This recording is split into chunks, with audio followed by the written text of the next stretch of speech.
Kružný jízda kolem branky a gól Vladimíra Škody. Nádherná backendová střela. Čas 2:0. A ještě Pavlín.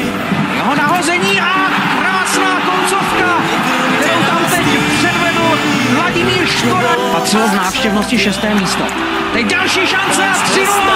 A hádejte, kdo je střelec. Vladimír Škoda, hat-trick za 8 minut a 1 vteřinu od začátku zápasu. Zhrdzaveli záhadnou hrdzou, už hľadíme stále pravde priamo na pery. Chce to len neuhnúť od dverí. Už hľadíme stále pravde priamo na pery. Aj tak sme stále frajeri.